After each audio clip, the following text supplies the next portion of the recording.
আরামদায়ক যাত্রার বাহন থেকে স্লিপার বাস এখন অশ্লীলতার বাহনে পরিণত হয়েছে।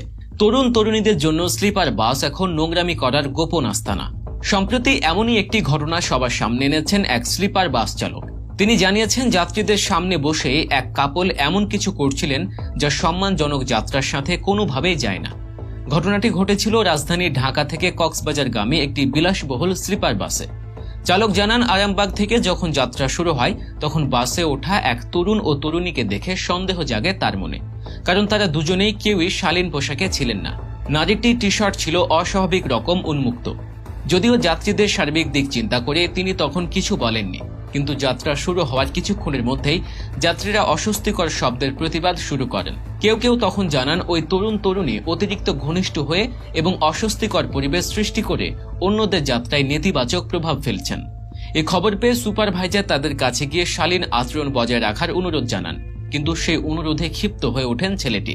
তিনি রীতিমতো হুমকি দিয়ে বলেন, তারা টাকা দিয়ে টিকিট কিনেছেন, তাই নিজেদের সিটে যা খুশি তাই করার অধিকার রাখেন। বারবার অনুরোধ জানিয়েও কোনো কাজ হয়নি, বরং পরিস্থিতি আরো খারাপের দিকে যেতে থাকে। এদিকে স্লিপার বাসটি যখন মেঘনা নদী পার হয়েছে, চালক জানান গাড়িটি আচমকায় অস্বাভাবিক রকম ভারী হয়ে পড়েছিল। পাশাপাশি এটি তার ভারসাম্য হারানো শুরু করেছিল, তাই তিনি দ্রুত পরিস্থিতি বোঝার চেষ্টা করেন। সন্দেহ হতে থাকেন ওই দম্পতি হয়তো এমন অবস্থানে রয়েছেন যা বাসের ভারসাম্য নষ্ট করছে। এই সন্দেহ থেকে চালক সিদ্ধান্ত নেন বড় স্পিড ব্রেকারের উপরে গাড়ি জোরে চালিয়ে যাবেন, এবং যখন এটি করা হয় তখনই স্লিপার বাসের উপরের বেড থেকে নিচে পড়ে যান ওই তরুণ। তাকে দেখা যায় সম্পূর্ণ অনুপযুক্ত অবস্থায়। এতে বাসে থাকা বাকি যাত্রীরা হতবাক হয়ে যান। কারো আর বুঝতে বাকি থাকে না স্লিপার বাসে চলছিল এমন এক কাজ যা একে যাত্রী পরিবহনের মাধ্যম না করে অসামাজিক কাজের ক্ষেত্রে পরিণত করেছিল।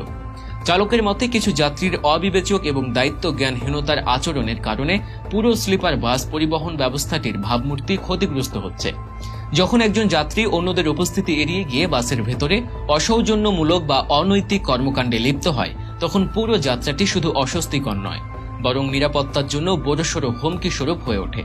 অথচ এসব দায় গিয়ে পড়ে বাস চালক বা বাস কর্তৃপক্ষের ঘাড়ে। বাস চালকের মতে, আমরা তো প্রতিটি সিটে গিয়ে গিয়ে বসে থাকতে পারি না যে কখন কে কি করছে। অনেক সময় যাত্রীরা নিজেরা চুপ থেকে বিষয়গুলো প্রশ্রয় দেন, আবার উল্টো আমাদেরই দোষ দেন, পরে আবার উল্টো আমাদেরই দোষ দেন।